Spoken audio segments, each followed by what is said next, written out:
Welcome into the REKAP Rush Hour for Thursday. It's April 13th. I'm David Kaplan. It's brought to you by Chevy Drive, Chicago.com, your Chicagoland Chevy dealers. Check out their all-new line of 2023 vehicles at the Chicagoland Chevy dealer near you. We start with hockey news. This morning, GM Kyle Davidson of the Chicago Blackhawks told the media that he had informed Jonathan Toews Saturday before the club played the Seattle Kraken that they were not going to offer Toews a contract for the 2023-2024 season. He will be a free agent.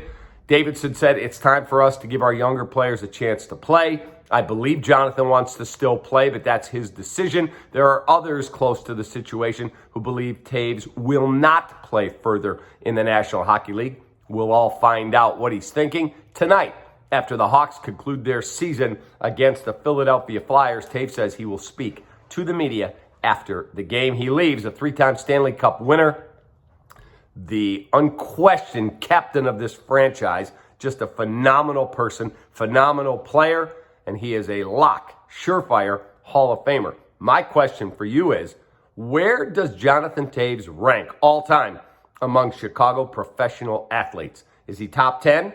His accomplishments say he is. I believe he is. What do you say? Post your comments down below right here on my YouTube page.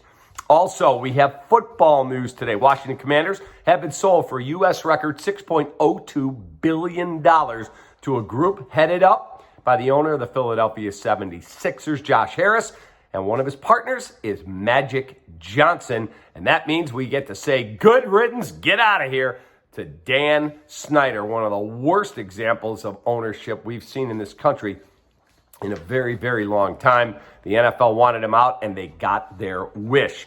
Odell Beckham Jr. signed his contract with the Baltimore Ravens today for $18 million, and he met the Baltimore media. And interestingly, he said, "I've received no assurance that Lamar Jackson is going to stay with the Ravens. I signed here because I want to play in Baltimore." He also got $18 million. No one else was offering that. But he said, "I didn't sign here with any type of guarantee that Lamar is returning." Bryce Young is now the clear favorite in Vegas to be the number one pick by the Carolina Panthers.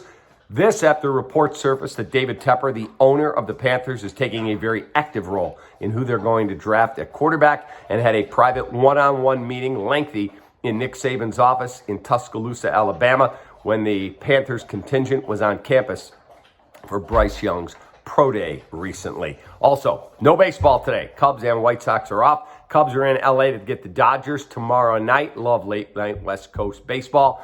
And the White Sox are home tomorrow night at 7:10 against the resurgent Baltimore Orioles. Bulls and Heat tomorrow night. Winner gets the Bucks in round one of the playoffs. The loser goes home. Last night, Bulls, a great win in Toronto. Zach LaVine, 30 in the second half. He was awesome, 39 for the game. Bulls defense locked down in the second half and won that game 109-105. Have a great rest of your day. I appreciate you greatly. Post those comments. What would you do at quarterback?